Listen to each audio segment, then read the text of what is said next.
Hola, soy Alejandro Intriago y quiero darles la bienvenida a un episodio más de Dale Play al Caos, el podcast donde aprendemos que el caos no es el fin, sino el inicio de algo mucho más grande. Hoy tenemos un tema súper especial a tratar que es muy común y que afecta a muchas personas. Hoy vamos a hablar del síndrome del impostor. Para esto tenemos a una súper invitada, una gran amiga mía, una profesional excepcional por todos los lados y te quiero dar la bienvenida, Dani. Hola Alejo, ¿cómo estás? Gracias por invitarme. Por favor, bienvenida. Es la forma en la que yo interpreto lo que me sucede. La depresión vive en el pasado muchas veces y la ansiedad en el futuro. O es algo que él ha venido arrastrando ya por muchos años. No normalizar. No normalizarlo. Paso principal y son cositas súper pequeñas. Qué gusto, Dani, tenerte aquí con nosotros en un episodio más de Dale Play al Caos. Como decía en la presentación, es para mí un placer tenerte aquí con nosotros porque a pesar de ser una gran profesional también, eres una amiga no solo mía, sino de toda mi familia y compartimos un círculo muy nuestro que es el tema del baile. Entonces, cuéntame, ¿cómo estás? Bueno, bien, gracias por invitarme. Para mí es un gusto compartir contigo, compartir con todas las personas que nos están viendo, nos están escuchando. Bueno, yo soy psicóloga, además de bailarina. Soy psicóloga, me especializo en terapia cognitiva conductual. Ya llevo algunos años trabajando en esto, psicoeducando a la gente, dando terapia, ayudando a muchas personas. Entonces, para mí es un placer estar aquí y poder conversar un poquito. Maravilloso. Y me contabas que vienes ahora de un ensayo de baile. Sí, vengo de un ensayo, realmente bailo de lunes a viernes. Entonces, pero nada, estoy aquí súper gustosa, muy emocionada por compartir esto contigo, con tu familia y pues a darle. Qué chévere. Y, o sea, antes de que comencemos, yo te quería preguntar un poco cómo mezclas todo este tema profesional con el tema del baile, que entiendo que también tiene una proyección a profesional. ¿Cómo mezclas el tema de tu vida, tu trabajo, el baile? Bueno, el tema de mi profesión, después de muchos años, de mucho trabajo, logré independizarme. Yo atiendo a mis pacientes, manejo mi tiempo, entonces mezclé dos cosas que son mis dos sueños, bailar y la psicología. Entonces, gracias al apoyo de mi familia, de mi esposo, he logrado como tener una sinergia en todo esto y poderlo hacer con muchas ganas y mucha felicidad. Si tú me preguntas a mí como si yo pienso que soy feliz en mi vida, realmente soy súper feliz porque la felicidad está en el presente y en el presente he logrado cumplir como estas metas, como estos sueños y aún tengo muchas más metas y sueños dentro del baile, dentro de la psicología de mi profesión y bueno, volví al baile también parte de esto de vivir también del baile, como saben, pues ahora con la Academia de Baile, entonces ya no es solo un hobby, una pasión, sino también es parte de mi vida y eso es súper chévere haberlo logrado en el paso de los años. Qué chévere. Bueno, para quienes nos escuchan, Dani es dueña de una de las sedes de Mambuco, que es de hecho es la escuela de baile más grande de Ecuador, entonces felicitaciones por eso. Eh, y nada, como te digo, de verdad es un placer tenerte aquí con nosotros y mucho más porque tenemos un lazo de amistad también súper fuerte. Un poco para romper los nervios, quería yo invitarte a tomar Gracias. Ya me una conoces. copa de vino. Sí, ya me informé. Gracias, Salud. profesor. Salud.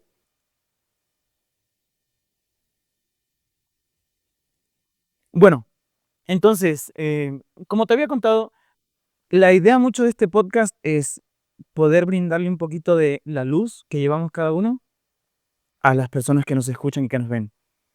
Eh, Porque yo tengo esta idea de que todos somos como velas en un cuarto oscuro, ¿cierto? Y cada uno tiene su luz. Generalmente estamos como que muy apagados. Y arriesgarnos a compartir esa luz nuestra no solo va a ser un beneficio para quien lo está recibiendo, sino un beneficio para nosotros. Porque en ese cuarto oscuro en el que estamos hay muchos obstáculos también. Entonces, en el momento en el que yo le comparto mi luz a otra vela dentro de ese cuarto oscuro, eh, va a dejar de haber un poquito menos de oscuridad. Y si esa otra vela le comparte la luz que yo pude compartirle, y así lo seguimos haciendo todos, luego vamos a tener un cuarto lleno de luz y no de oscuridad. Entonces, vamos a ser capaces de ver obstáculos, vamos a ser capaces de no tropezar, que es un poco como te decía la idea, brindarles herramientas a las personas que comparten con nosotros para que su vida sea en un pequeño porcentaje mejor que ayer. Entonces, eh, el tema que vamos a tratar ahora es súper interesante y tú como psicóloga, atentos todos que esto va a ser terapia gratis. Quería yo conversar hoy sobre el tema del síndrome del impostor porque hemos venido conversando con otros invitados en el podcast sobre cómo mejorar aspectos en tu vida, ¿sí? Y de hecho, también un poco para ponerte en contexto del nombre, es generar este pequeño espacio de caos en nuestra vida que sea la antesala de un orden mayor y de un crecimiento. Entonces, hemos venido hablando en varios episodios de cómo podemos mejorar la vida de cada uno, generando ciertos espacios de caos y afrontando otro que no generamos, sino que la vida nos orilla un poco a enfrentarlo. Eh, pero incluso luego de que hemos mejorado un montón de aspectos en nuestra vida y de que llegamos a un punto en el que decimos quizá poder sentirnos plenos, como nos contaste ahora que te sientes, muchas personas llegan también a sentir que no es suficiente. Sí, que realmente saben que han mejorado, son conscientes de ello, pero no se sienten completos, no se sienten felices. Es más, creen que el éxito que han tenido o lo poco en lo que han podido mejorar se debe a cualquier otro tipo de factor externo. Entonces, quisiera empezar preguntándote y que nos cuentes si quizás has tenido tú algún paciente con un tema similar a este. Sí, y bueno, para como contextualizarlo, esto del síndrome del impostor, no es en sí un trastorno, ya no está como en el manual de trastornos mentales ni en el manual médico. Más bien fue acuñado aunque no lo creas, fue por 2 psicólogas y fue porque ellas en un estudio se dieron cuenta que en más o menos los años 70, muchas mujeres muy exitosas, no se sentían de esa forma. Siempre era como cualquier otro factor, fue el precursor de su éxito, ¿sí? Entonces, sí, encuentro muchos y de hecho la mayoría de mis pacientes pueden tener estos síntomas, por decirlo síntomas, que más que síntomas son pensamientos, es algo muy cognitivo, es la forma en la que yo interpreto lo que me sucede, ¿sí? Entonces, por supuesto que he tenido pacientes porque la mayoría de pacientes que tienen trastornos de ansiedad o depresión tienen síndrome del impostor, porque no son capaces de ver lo bueno que son, aceptar las cosas buenas que les pasan y se centran muchísimo en las cosas negativas a su alrededor y le dan mucho más peso a eso. Entonces eso hace que ellos no puedan ver sus avances, sus éxitos o si algo pasa como algo bueno en su vida, pues no, ni siquiera pueden vivirlo, como que sentir esa plenitud si no estamos centrados en todo lo negativo que nosotros podemos tener. Quizá cuando empezaste dijiste algo muy cierto y que también he repetido mucho para quienes nos escuchan, y es que te enfocas tú, por ejemplo, en vivir el ahora. Entonces, tiene que ver, o sea, estoy yo con ese desfase, estoy quizá yo aquí, pero mi mente está en otro lado y eso hace que quizá no pueda vivir ese sentimiento o esa emoción de lograr algo o de ser condecorado por algo o la satisfacción personal de lograr todas las tareas que hiciste en el día. Exacto. O sea, de hecho, el síndrome del impostor tiene mucho que ver como lo que te decía con la depresión y la ansiedad. La depresión vive en el pasado muchas veces y la ansiedad en el futuro. Entonces, o estoy pensando en lo que quiero hacer para ser perfecto, para lograr todo súper bien y que la gente crea que soy bueno, entonces me crea ansiedad. O estoy en el pasado pensando en lo que no hice, en lo que fallé, en lo que no logré para que los demás me admiren, entonces siento depresión, estoy triste. Entonces nunca puedo enfocarme en el presente, en el placer de tomarme esta copa de vino, de disfrutar con los amigos, porque siempre estoy pensando, no es suficiente, tengo que hacer algo más o tuve que hacer algo más. Correcto. Exacto. Solo para dejarles el dato exacto, estuviste cerquísima, de hecho dijiste los 70s, esto fue en 1978 y las psicólogas fueron Pauline Clance y Susan Imes. Y algo que se me hace súper curioso es que en un inicio lo diagnosticaron solo en mujeres. No sé si a mí me hace ruido mentales, Totalmente. pero ¿y crees que tiene algo, o sea, crees que tiene algo que ver con temas así como machismo o feminismo o la superioridad del hombre generalmente en la sociedad? O incluso esto de que los hombres no nos quejamos, no lloramos, casi que no sentimos, y de hecho es de unos pocos años hacia acá que es un poco más normalizado que un hombre, por ejemplo, llore o se exprese sobre cómo se siente y demás. Sí, totalmente. De hecho, todo esto, toda la construcción de nuestros pensamientos tiene que ver con la forma en la que hemos sido criados, tiene que ver con las normas sociales, con la cultura. Entonces, claro que tiene que ver el machismo. ¿Por qué? Porque hemos crecido con roles de género, ¿sí? Entonces, el rol de género es como el poderoso, ¿no es cierto? El hombre, el proveedor, el exitoso, el empresario, ¿no? Y la mujer siempre es como ama de casa, en su momento logramos luchar para votar, para estudiar, etcétera. Entonces, nosotros crecemos con ese chip, ¿sí? Más allá de decir está bien o está mal, sino es una realidad social. Entonces, obviamente, incluso hasta la actualidad, las estadísticas dicen que el síndrome de impostor se da más en mujeres. ¿Por qué? Porque nosotros tenemos una sobreexigencia en todos los ámbitos de la vida, ¿sí? Entonces, en ser la mejor esposa, la mejor mamá, la mejor trabajadora, estar pendiente es la mejor ama de casa, la mejor hija, es muy cuidadora de la familia, ¿no es cierto? Entonces, tenemos una carga mental muy, muy fuerte, entonces es más probable que una persona diga, no soy suficiente, o sea, si soy súper buena en mi trabajo, entonces soy mala mamá, ¿sí? Entonces, por eso es que se da más en las mujeres que en los hombres. Sí, yo de hecho tengo como un dato súper importante aquí y es que entre el 70 y el 80% de las personas o lo han vivido o van a experimentar en el futuro el síndrome del impostor. Y lo que decía sobre estas cifras de que generalmente sí son más mujeres, eh, me sigue pareciendo como un tema de que eh, en general el género masculino estamos en esa, en esa época de cambio, sino no es algo que está ya muy interiorizado en nosotros.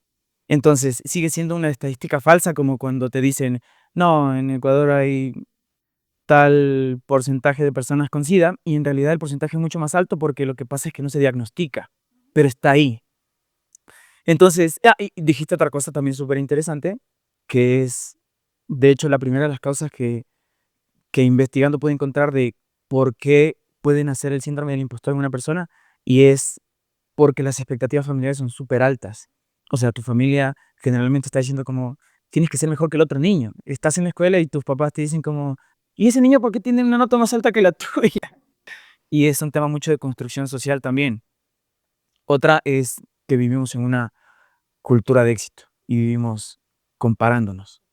Es decir, puedo yo hoy, no sé, por poner un ejemplo, graduarme de la universidad y sigo creyendo que eso es insuficiente porque tengo un amigo que tiene la misma edad que yo y que ya tiene un máster o dos, o tiene el trabajo de sus sueños y todo lo demás. Y también tiene mucho sentido, y bueno, se va complementando con la idea de que al momento las estadísticas sí son más en mujeres porque vienen luchando contra eso. O sea, las mujeres no solo luchan contra otras mujeres, sino por completo contra el otro género. Ajá, exactamente. En realidad, va evolucionando de acuerdo también a las generaciones, ¿no? Estamos rompiendo cada vez más esta brecha de que la mujer no puede esto, no puede aquello, pero al mismo tiempo se sigue cargando a la mujer de muchas cosas, ¿no? Entonces es como contradictorio a veces romper algo, pero igual seguimos cargando a la mujer de algo. El tema del rol de género tiene mucho que ver también con lo que decías de los hombres, ¿no? Muchos lo viven, pocos lo dicen. ¿Por qué? Por el rol de género. Ustedes en el pasar de los años de este tema del machismo y todo, yo soy el duro, el que me guardo cosas, el que no puedo decir lo que siento ni mostrar lo que siento, entonces quizás también hay muchos hombres que lo viven desde la parte de debes proveer, debes ser el mejor, la cultura del éxito. el éxito en los hombres, dinero y poder. Entonces es muy probable que las estadísticas también tengan hombres con síndrome de impostor, pero sí, en las mujeres es mucho más alto por la carga que tiene, ¿sí? Por otro lado, habías mencionado un poquito de esto de la familia, de la presión social, de todo lo demás. Tiene mucho que ver y es generacional. ¿Por qué? Nuestros padres, digamos, de nuestra generación y padres anteriores, quizás nuestros abuelos, muchos vivieron en carencia, ¿sí? En carencia económica.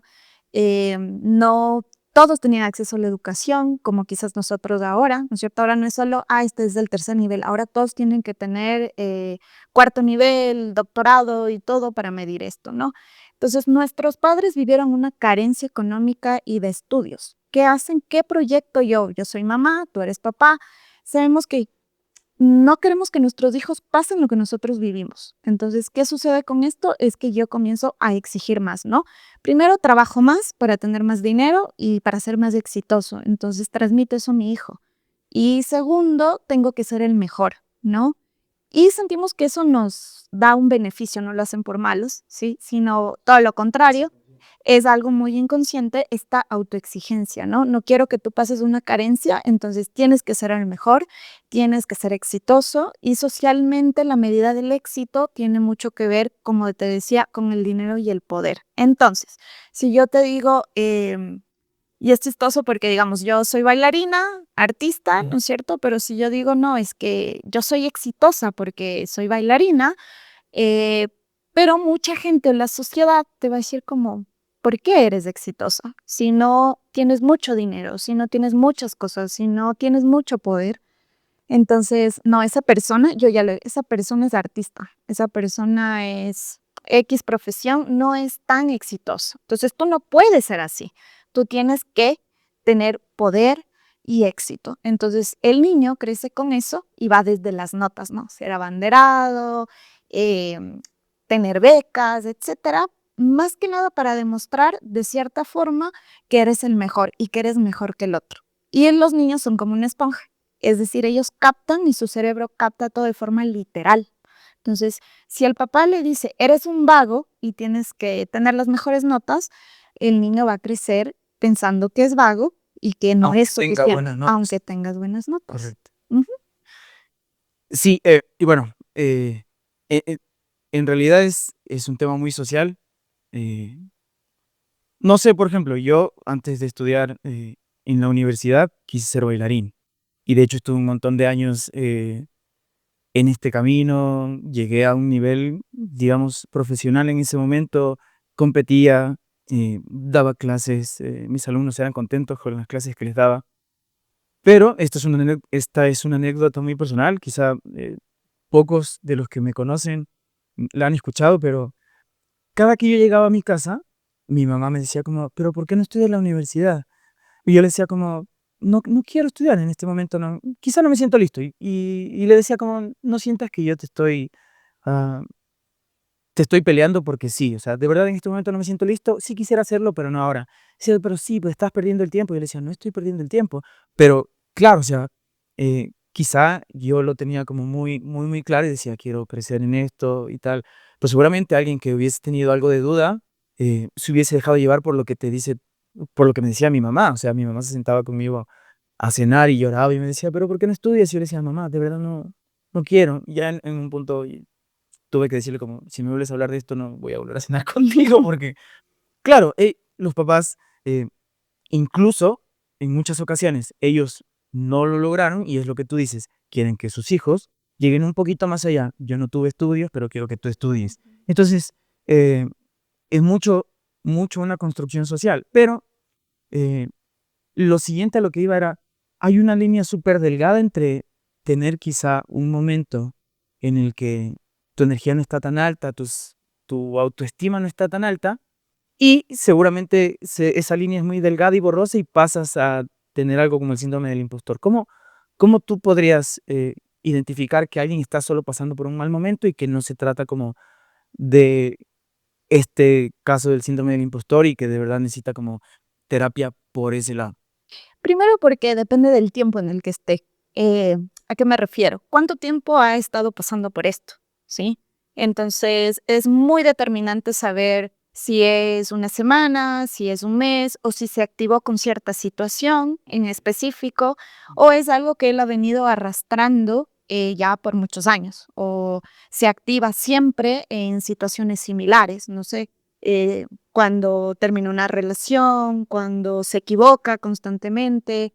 Entonces, sigue sintiendo esto mucho tiempo, por un largo tiempo, más o menos te podría decir unos 6 meses a años, o sea, así algo como durante casi toda su vida, entonces puedes identificar que primero está teniendo síndrome del impostor y segundo ha desarrollado una depresión o un trastorno ansioso o las dos al mismo tiempo. Entonces ahí hay una gran diferencia o entre como a veces, no sé, me puse un negocio, no funcionó, me fue mal, quebré, no sé, y estoy en un proceso como de sentirme que es completamente normal, que tiene que ver con las emociones, como nada, hice esto mal, si hubiera hecho esto, creo que no hice lo suficiente, sí me hago entender, entonces es como después de eso llega un equilibrio como regular después de cierto tiempo, sé que no es un síndrome del impostor, sino es una etapa como cualquiera la podemos tener, que se basa en emociones básicamente que son normales, como seguir un duelo, como cualquier otro proceso.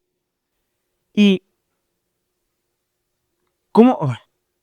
Mucha gente siente así y decías que es un poco la antesala, quizá el síndrome del impostor no está considerado como una enfermedad mental, pero es como la antesala para llegar a una y generalmente están relacionados. Una persona que tiene ansiedad es muy probable que vaya a ir de la mano con el síndrome del impostor Ujú, y exacto. todo lo demás.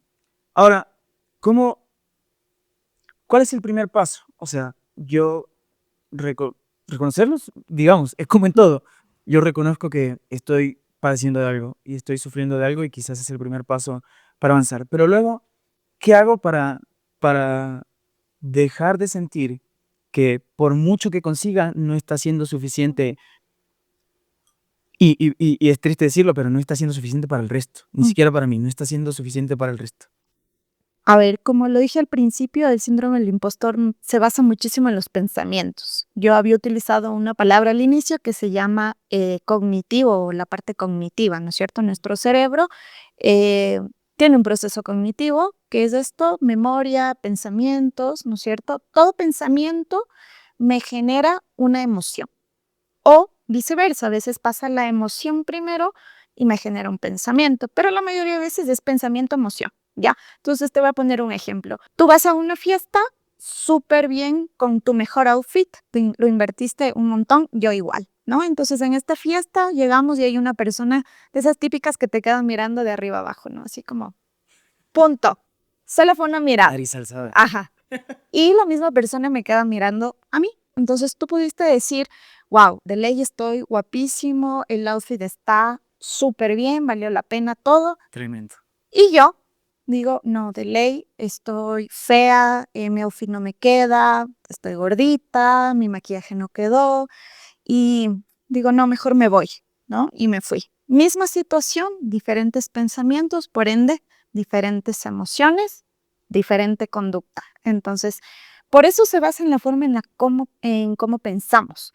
La base es reconocer nuestros pensamientos, ¿sí? Cuando tú dices el primer paso, quizás es reconocer que me siento mal, que no me gusta sentirme así. Ok, ¿y ahora qué? ¿No? ¿En qué se basa? Ahora hay que observar en cómo pensamos, tener conciencia. Vivimos en modo, digamos, automático, en piloto automático los seres humanos. O sea, es como sentimos, no pensamos, vivimos, actuamos y seguimos así. Nadie o la mayoría de gente no se sienta un poco en tener conciencia No se del detiene a ver presente. qué me pongo en la cabeza, porque Exacto. ¿Qué estoy pensando? ¿Qué estoy sintiendo? Entonces, el primer paso sí es aceptarlo y el segundo es em, justamente observar en qué estoy pensando, ¿sí? Y anotarlo. Yo uso mucho la escritura, es un recurso muy terapéutico, entonces es como anotar todo lo que pienso y a la final observar también qué me provoca ese pensamiento. Entonces, si yo, por ejemplo, digo, nada, gané un premio, X, una competencia, gané el primer lugar, gané el segundo lugar. Ya, ok.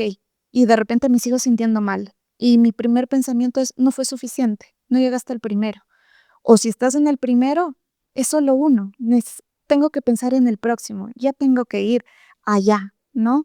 Ya este no fue suficiente, pudiste haber hecho más, no hice tal cosa, tal posición, tal. Ya ahí me estoy dando cuenta, debo identificar, tener conciencia de que estoy repitiendo otra vez ese pensamiento y es trabajar sobre ese pensamiento. Crear pensamientos alternativos. Si yo digo no soy suficiente, le digo a mi mente stop. Otra vez estás pensando de esta forma. Vamos a recurrir a un pensamiento alternativo, como decir, no, no es que no soy suficiente. Lo di mucho, fui muy disciplinado, me esforcé. Quizás en el futuro pueda hacer algo más, pero voy a disfrutar lo que estoy viviendo en este momento. Pero de hecho, bueno, quizá un poco sin saberlo, eh, una de las filosofías que yo he adoptado un poco últimamente en mi vida es eh, cambiar mis pensamientos, porque mis pensamientos me generan una emoción y esa emoción va a generar acciones o inacciones y eso finalmente me va a dar un resultado distinto. Entonces, depende mucho de con qué yo alimento mi cerebro.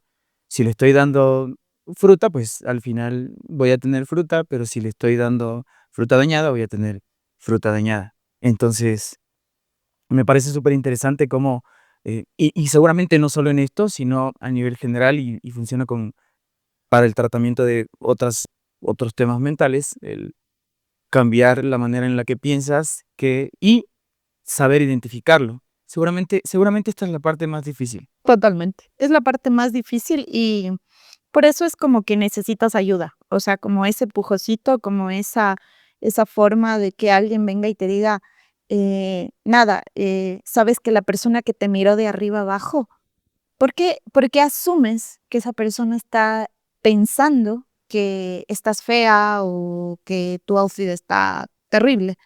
¿En base a qué evidencia?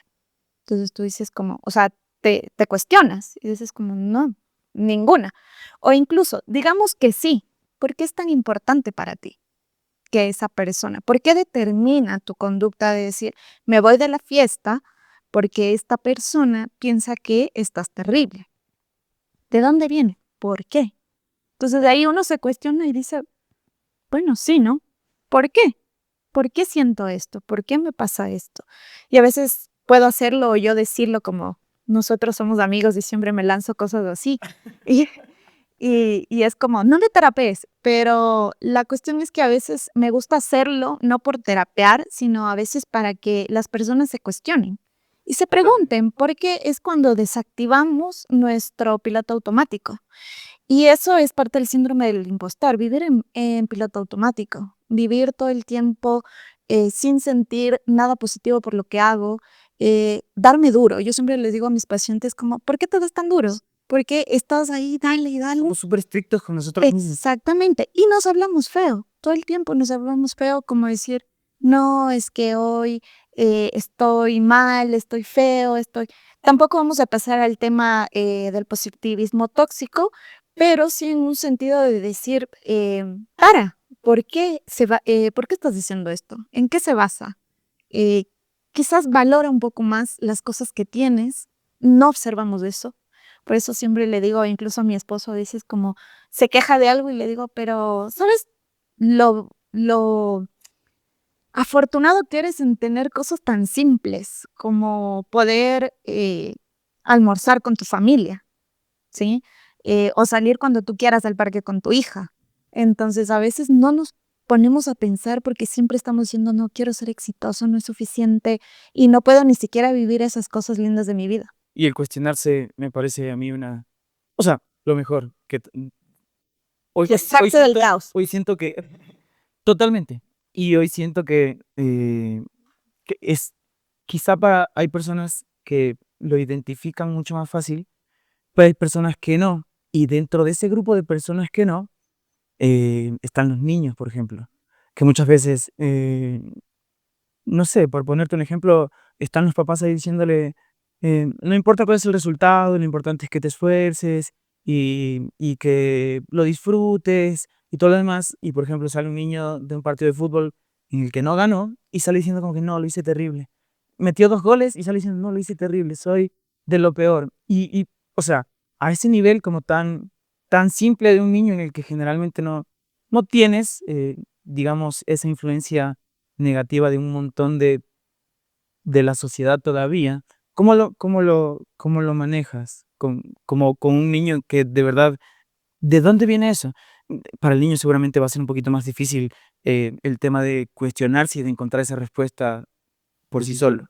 Sí, como te dije, el niño interpreta todo de forma literal. A veces ellos, o sea, digamos, tú eres un papá que no le sobreexiges, no le dices tienes que ser perfecto, las mejores notas, etcétera, pero él observa, ¿sí? Él observa comportamientos que nosotros tenemos como adultos con otros adultos, ¿sí? La forma en la que los papás trabajan, se hablan, se refieren, ¿sí? A veces por hablar entre adultos decimos, no, sí, si este es un inútil, si no hace esto, no está bien, ¿me entiendes? Y los niños interpretan esto de una forma muy, muy literal, ¿sí? Esto hablando y personal. ¿Yo cómo refiero? O sea, si mi papá está diciendo que él es un inútil porque no metió en el fútbol, no metió 4 goles o se jaló el penal, y es un inútil, y esto y el otro, yo lo interpreto como si mi papá piensa que él es un inútil, si yo fallo, tapar un gol o patear un penal, entonces yo estoy siendo un Estoy en esa fracaso misma posición. y mi papá me va a ver como un fracaso y automáticamente mi papá no me va a querer. Entonces es enlace entre pensamiento, emoción nuevamente, ¿no? Entonces, claro, entonces ahora me voy a sobreexigir. Mi papá viene a verme un partido de fútbol. Si yo no meto tantos goles, mi papá va a pensar que soy un fracaso, no di lo suficiente. Entonces ellos literalmente son una esponjita que absorben todo así, tal cual las cosas. Y súmale a eso que aunque tú no creas, tú dices, bueno, quizás nosotros como adultos estamos más en contacto con el mundo o el ambiente, pero ellos también, ¿no? Hay mucho redes sociales, muchos tienen contacto con redes sociales y si no tienen ellos, sus amigos sí, y eso se transfiere, ¿sí? Como la comparación que nos hacemos constantemente por redes sociales. Entonces ahora cualquier influencer ya, si tú estás observando y tiene su piel perfecta, su casa perfecta, todo perfecto, entonces comienza una comparación inconsciente y los niños también lo hacen. Entonces es así como se va creando esto desde la infancia, por más que uno como papá trate de dar lo mejor. Nos va a pasar a todos, pero es muy importante dar como ese seguimiento. ¿Y cómo es con los niños? Muchos de los niños que tienen síndrome de impostor tienen ansiedad, trastornos de ansiedad. Viven como en una sobreexigencia de ser perfectos para cumplir los estándares de los adultos. ¿Y cómo ser contención para una persona que está sufriendo del síndrome del impostor, sin caer un poco en esto de ser repetitivo y también de decirle como, mm, sabes que generalmente alguien con depresión nos dice, de verdad no me siento bien, y es como que, no, pero siéntete bien. ¿Cómo no caemos en eso?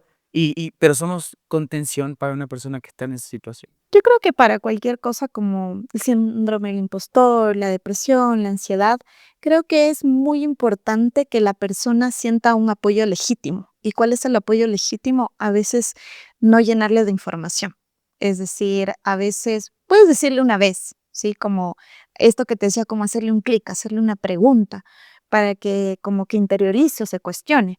Pero decirle qué hacer constantemente, como no, es que deberías vivir lo que te está pasando y ser positivo y ta, ta, Entonces, ta. Te hostigas y te cansas y más bien te sientes juzgado. ¿Por qué? Porque si yo tengo el síndrome del impostor y creo que nada lo hago bien, que todo lo bueno que me pasa es por suerte, eh, esta persona incluso comienza a generar culpa. Entonces, ¿por qué no puedo sentirme bien como él dice? ¿Por qué no puedo cumplir el estándar de mi amigo, de mi papá, de esto, ¿no?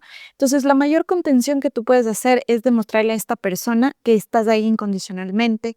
Incondicionalmente me refiero a que em, si él te dice, me siento mal o me siento de tal forma, a veces solo necesitamos ser escuchados, o un abrazo, o te invito a un café, o te invito a algo que te encanta, y quiero que sepas que aquí estoy. Sí, si necesitas ayuda o algo más, pues aquí estoy. ¿sí? Sin juzgamientos, ¿sí? Cuando alguien no me juzga, entonces me siento en la confianza de poder contarle algo, ¿sí? Entonces, esa es la mejor forma O de sentirse acompañado y no vigilado, quizás. exactamente. Porque a veces uno peca de decir quiero hacer lo mejor para mi amigo, pero realmente es solamente decir, mira, aquí estoy, no te estoy juzgando. Y es muy válido lo que sienten. Esa es otra cosa, que a veces como dentro de nosotros decimos, no, tenemos que estar bien, tenemos que estar bien, tenemos que vivir las cosas, etcétera. Entonces invalidamos o hacemos sentir a la otra persona que sus emociones son inválidas, o sea, que está haciendo o sintiendo algo malo. Pero en realidad validar significa decir, yo entiendo, o quizás no entiendo, sino sé y acepto que te estás sintiendo de esta forma, ¿sí? Y que estoy ahí para ti, y tú puedes decirme qué necesitas de mí en este momento. No, en este momento necesito un consejo. No, en este momento necesito silencio, que solo estés sentado a mi lado. Y esa apertura necesita sentir la persona, que puede hacer eso sin que le juzgue. Correcto. Y algo que me quedé mucho con algo que acabas de decir, y es que debo entender que lo que siento es válido. Y generalmente, eh, y seguramente también inconscientemente lo hacemos, y esto va para todos, no solo para alguien que tiene el síndrome del impostor. eh, por ejemplo, desde niños a los niños, eh, y este es un trabajo que también personalmente yo he ido interiorizando y trabajando, que de no decirle a un niño como que no llores porque se te quedó un juguete. O sea, para nosotros puede ser lo más sencillo del mundo, puede ser hijo o hermano o quien quiera que seas, en la casa tienes otro, no pasa nada. Pero no, yo quiero el juguete que se me quedó en el lugar donde estaba y que no voy a volver a ver y lo quiero ver ahora. Y claro, a los 5 años, para un niño eso es súper legítimo y él lo está viviendo por completo y no somos capaces a veces de empatía, quizá, de ser empáticos, de más allá de ponernos en la posición de la otra persona, de saber que lo que yo siento no es lo que él siente. Exactamente. Y es la falta de saber o aprender a empatizar, ¿sí? Porque, ¿qué nos pasa con los adultos? Que no entendemos o no tenemos conciencia de que el niño y el cerebro del niño no es como un adulto. Entonces tratamos a los niños como adultos y queremos que piensen como adultos. Entonces, si a mí yo terminé con mi novia, mi novia me dejó, lo que sea, me parte el alma y el corazón. Al niño le parte el alma y el corazón haber perdido su peluche, su juguete, ¿sí? Y no entendemos eso, es como, es solo un juguete. Entonces, si a ti un adulto te viene y te dice, es solo una novia, es alguien, Sí, no importa. Entonces es como, no, no importa, cambia todo, era quizá. mi mundo.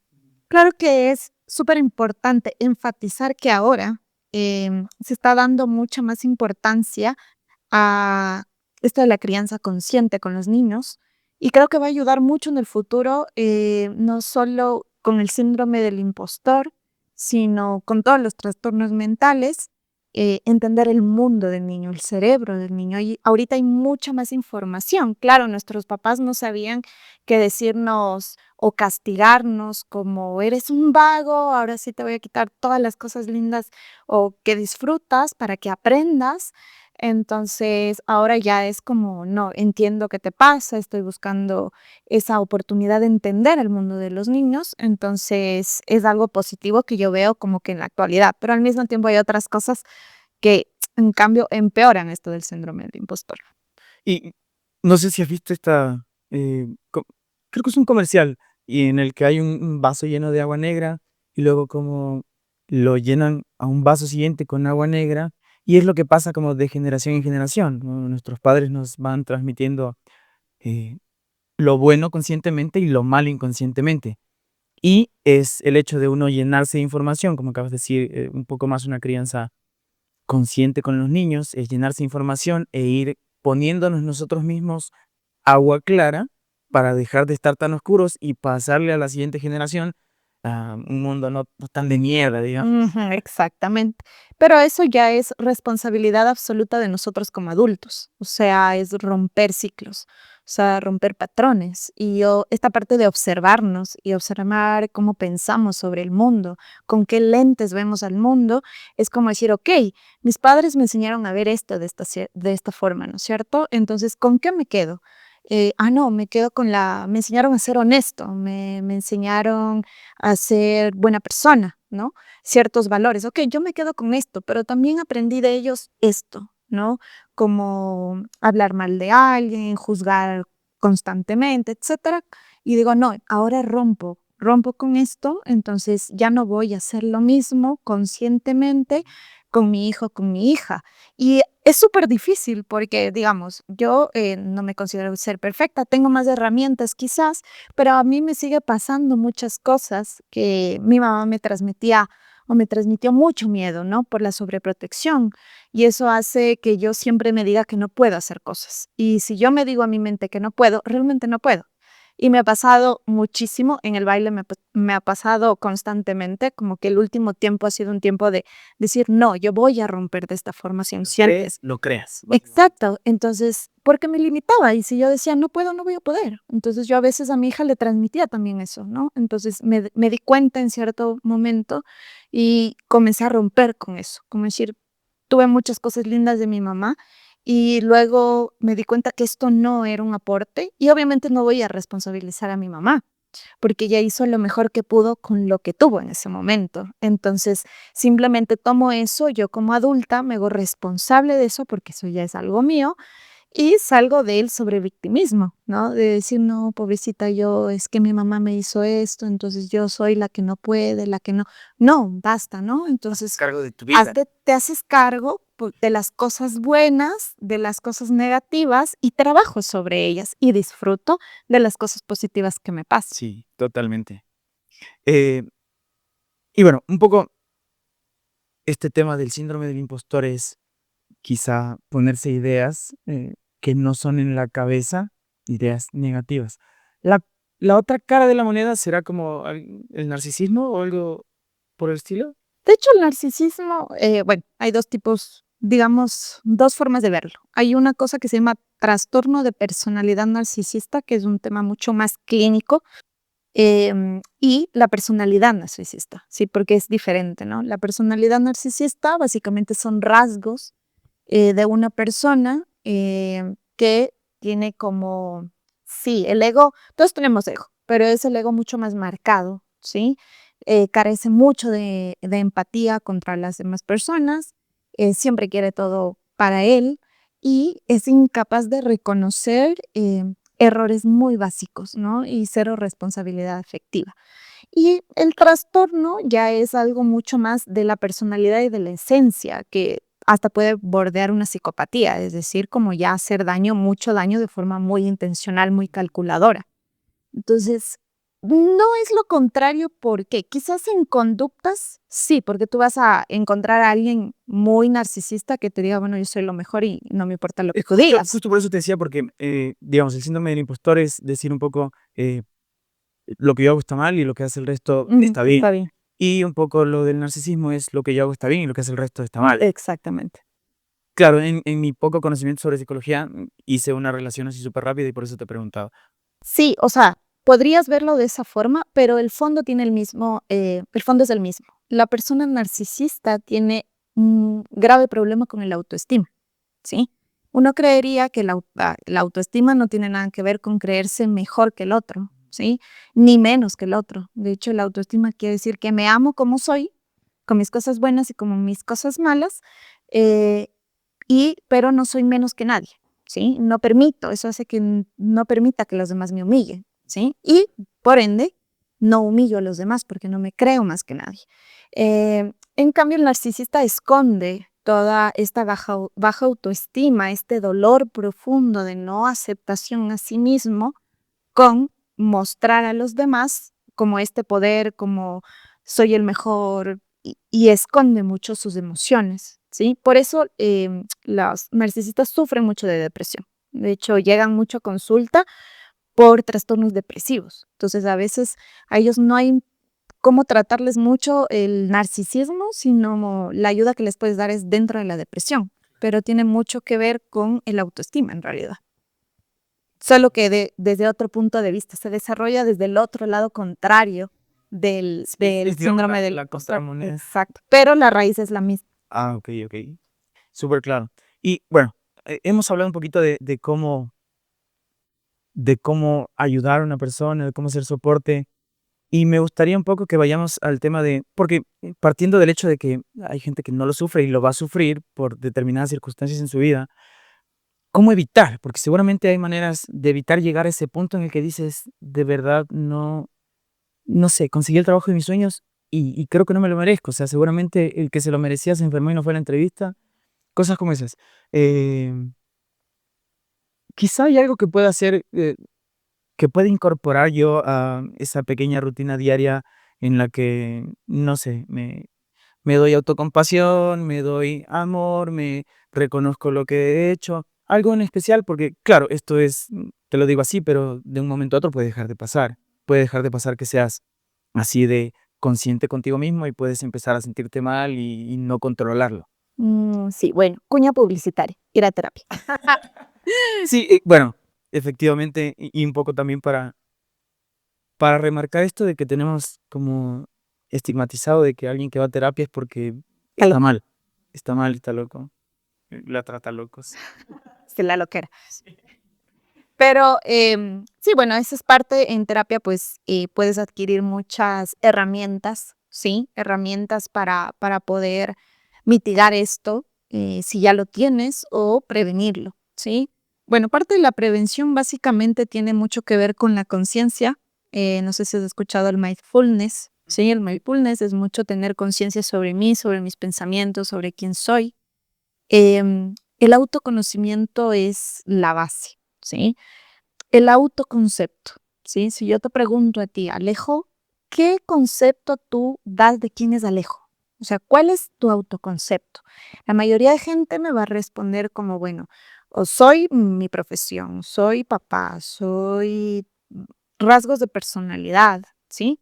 Pero no es eso el autoconcepto. Realmente el autoconcepto es identificar todas y cada una de las áreas de mi vida que forman lo que soy y saber cuáles me cuestan, con cuáles estoy satisfecho, con cuáles no, y comenzar a trabajar con ello día a día, ¿sí? Y saber quién soy y en dónde debo trabajar. Otra cosa es lo que tú decías. Yo trabajo mucho con autoafirmaciones. Las autoafirmaciones trabajan sobre la conciencia o la parte cognitiva, de decir, bueno, hoy me levanto y tengo conciencia de dónde estoy. Estoy agradecido por el sol, el frío, hace calor, disfruto de mi comida que estoy comiendo, cómo me siento y conectar con las emociones es súper importante hacer prácticas como llego en la noche, me siento, a veces estamos en el trajín, no tenemos tiempo de tener conciencia y decir, bueno, ¿qué sentí hoy? ¿Cómo me sentí hoy? ¿Qué emociones he tenido el día de hoy? ¿Qué pensamientos he tenido el día de hoy? Y comenzar a reconocerlos, ¿ya? Prevenir, hacer ejercicio, generar serotonina, ¿sí? Hacer algo que disfrute mucho, identificar las cosas para las que yo soy bueno, ¿sí? Y reconocerlas poquito a poquito, ¿sí? Como ir teniendo conciencia día a día de esto, eh, rodearme de personas que me hagan bien, lo que tú decías, como de quién me alimento, de qué me alimento. Y si yo identifico algo que, digamos, yo veo, no sé, veo a alguien en redes sociales y su contenido después de eso conecto como me hace sentir, pues nada, lo dejo de seguir o ya no lo veo o comienzo a seleccionar ciertas cosas. Eh, ¿Qué escucho? También es súper importante. Entonces, con esto vas previniendo, ¿no? Y lo mejor de todo también es conectar con saber de dónde viene, ¿sí? A mí no me gusta quedarme en el pasado. Como te digo, es hacernos responsables de lo nuestro, pero para mí es súper importante saber de dónde viene porque cuando a mí yo siento algo, me identifico mucho con lo que sintió Dani de niña o en ciertas situaciones. Entonces ya estoy detectando que se puede activar esto. Entonces a mí me sirve mucho, te ponía el ejemplo del baile. Cuando estoy bailando, cuando tengo que hacer algo que tengo miedo de hacer o que siento que no lo estoy haciendo bien o que no me sale, me digo a mí misma como, eres una gran bailarina, lo eres eres una gran bailarina. Y me miro al espejo y le doy toda la fuerza. Quizás tampoco lo hice perfecto, pero ya lo hice mejor que antes. Y comienzo a conectar con esas ideas, pero es un proceso. Es poco a poco, paso a paso. Sí, totalmente. Justamente en esto de las afirmaciones que nos acabas de comentar, yo tengo algo que es que me pongo alarmas en el celular todos los días, o sea, me pongo un recordatorio todos los días. Tengo uno de un tema que me sale todos los días y digo como, y ya incluso quizá lo superé, ya no estoy en ese punto, quizá ya no lo necesito, y me sigue haciendo bien leerlo todos los días a las 8 de la mañana y, y es como que yo me doy unas palmaditas en la espalda y digo, dale. De hecho, te cuento una historia que un amigo me contaba que tenía un profesor de física en el colegio, que era así como una persona súper introvertida y todo lo demás, y que siempre que les ponía un examen, también se ponía a resolver él el examen con ellos. Entonces, que lo veían todos desde acá, como desde los estudiantes al escritorio del profesor, que siempre está ahí adelante, y el loco estaba como escribiendo, resolviendo el examen, y lo que todos suponían era que resolvió el ejercicio, y decía como que, bien, bien, Juan Carlos, bien. Entonces, esas cosas yo supongo que eh, coincido con lo que tú dices, me ayuda a generar esa confianza en mí mismo, esa autoconfianza, y también me va a ayudar seguramente a desarrollar un montón de aspectos para bien en mi día a día. Ujú. Sí, exactamente. Y ese es el trabajo intencional. O sea, yo siempre a mis pacientes les digo como, eh, yo te puedo decir muchísimas cosas, muchísima información, te puedo dar muchas herramientas, que de hecho es en lo que se basa la terapia, o al menos la terapia o la técnica que yo manejo. em, pero si tú no tienes un trabajo consciente e intencional de esto, cositas tan pequeñas como esto, no vas a tener resultados. El autodiálogo es súper importante, que es lo que tú acabas de decir, como, oye, ¿no? Entonces, como, Dani, súper, ¿no? O Dani, stop, estás haciendo otra vez esto, o estás pensando nuevamente esto, ¿no? Y es muy bueno el esto de, Dani, lo hiciste súper, como que, bien, lo lograste. Así sean cosas súper pequeñas. eh, Reconocerte.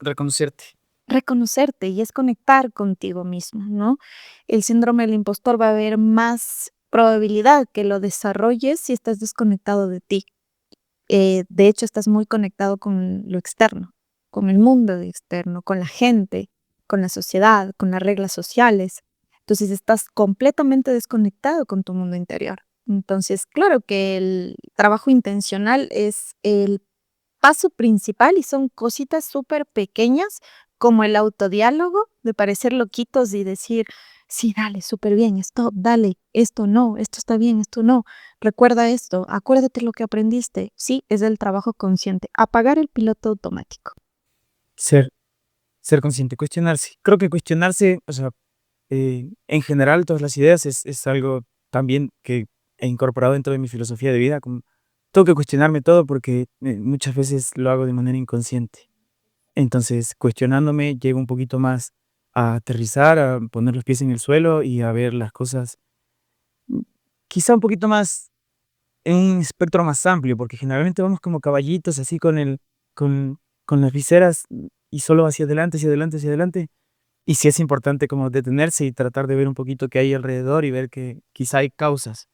Entonces, un poco para resumir, Dani, y bueno, esto del síndrome del impostor es algo que muy humano, digamos, es muy natural. Si es que alguien que está escuchando esto eh, siente que está pasando por una situación así, es normal, ¿sí? Y eh, más bien quisiera que tú nos resumas un poquito, aparte de ir a terapia, te voy a saltar la cuña publicitaria. eh, ¿Cómo hacer o qué hacer para salir de ahí? Sí, quizá como ya fuera de broma, sí vas a necesitar una terapia, pero ¿qué hacer para no llegar ahí?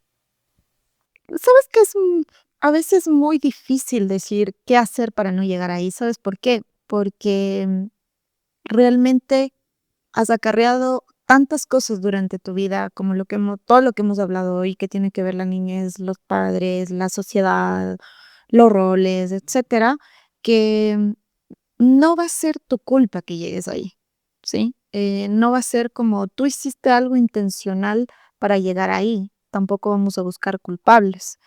Pero lo que puedes hacer hoy es conectar nuevamente con lo que sientes. O sea, a veces decir, no, ya no me gusta sentirme así. O sea, no me gusta sentirme así y debo buscar la forma de dejar de sentirme así, No normalizarlo.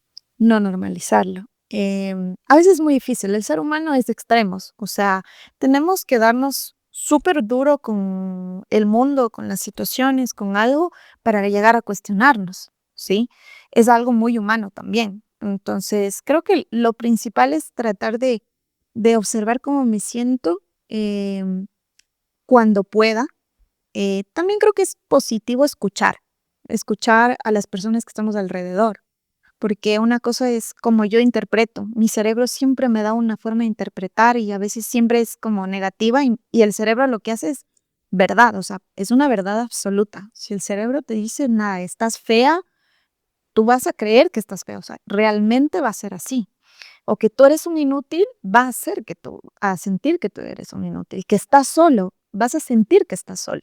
Entonces, em, es importante conectar mucho con esto de los pensamientos y poder, digamos, escuchar a lo que el otro te dice, como, ¿en serio? ¿Tú crees que estás solo? Pues mira, aquí hay mucha gente que te ama. ¿Tú crees que eres fea? Pues yo no creo que para nada eres fea. La belleza es muy subjetiva, ¿no? Comenzar a escuchar también a las personas alrededor es fundamental también, hasta cierto punto, en el sentido de saber a quién escuchas, con quién confías, quién es tu amigo, ¿sí? Y decir, bueno, nada, te abrazo y estoy preocupado por ti. Te abrazo y me pone triste que estés triste, ¿no? Quizás puedas buscar ayuda ir a terapia o buscar contenido como este contenido.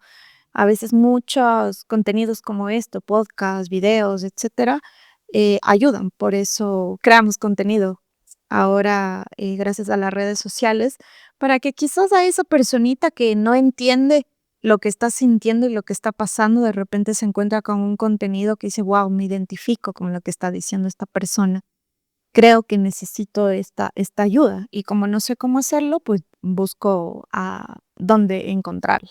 Sí. Y estaba pensando yo quizá como un tip, si ya tienes como esta tendencia, porque seguramente una vez que llegas ahí, es posible que se repita. Si llegas a identificar esta tendencia, quizás bueno también tener como a esa persona que es como tu ancla y decirle como que, oye, quizá va a ser común que yo me sienta así o que me exprese así y necesito que me ayudes a volver, o sea, que seas mi ancla y que me ayudes a no, y a que mi mente no se vaya a divagar por el mar en esos pensamientos que no están bien. Sí, totalmente. Y es esto del círculo seguro. ¿Cuál es tu círculo de contención? ¿Con qué personas tú cuentas? Pero sabes que también va a ser muy difícil para la persona con síndrome del impostor porque normalmente esta persona trata de involucrarse con mucha gente, con la mayor cantidad de gente, ser muy amiguero, porque está buscando aceptación continua en las demás personas y a veces no encuentra esta ancla, porque no se siente aceptado por las personas a su alrededor. Incluso va a tener a mucha gente que no es su amigo verdaderamente y quizás sí encontrarse con personas que sí son sus amigos, pero aún así siempre va a comenzar a decir, ¿será que es mi amigo porque me quiere? ¿O será que Algún interés. ajá, hay un interés? O quizás me ve con lástima o le doy pena. Entonces, sí es complicado, pero no es imposible tratar de conectar con alguna persona con quien quizás yo observe que siempre ha estado como a mi lado y sobre todo es importante saber cómo me hace sentir esa persona. No me siento juzgado, me siento como que súper chill, como que con esta persona no tengo que fingir mucho, ¿sí? Y ahí es entonces una señal de que puedes confiar en esta persona para que sea tu ancla. Qué chévere, Dani. Bueno, creo que estamos llegando un poquito al final y quería agradecerte nuevamente por brindarnos toda esta información, porque como dije, terapia gratis hoy día. Y seguramente muchas personas que lo escuchan se van a sentir identificados y van a poder utilizar esta información de muchísimo valor para su beneficio. Que como te decía cuando empezamos, la idea es esa, que podamos llegar a un montón de gente y ayudarle a mejorar en un bajísimo porcentaje que seguro van a poder potenciar si es que lo toman en serio, si es que toman tu recomendación y van a terapia. Y para quienes nos escuchan y nos ven, si estás sintiendo que tienes síndrome del impostor, tranquilo, es lo más normal del mundo. El 80%, 10 de tus, de 10 de tus amigos, 8 lo están viviendo ahora. Entonces, tranquilo, es algo que nos puede pasar a todos y más bien, si estás sintiéndote ahí, es un muy buen punto de partida para seguir. Muchísimas gracias, Dani, de nuevo. Qué placer tenerte con nosotros. Y recuerden que para generar todo este caos, tenemos que ser conscientes y esto nos va a llevar a un punto de crecimiento mucho mayor. ¿Sí? El caos no es el fin, sino el inicio de algo muchísimo más grande.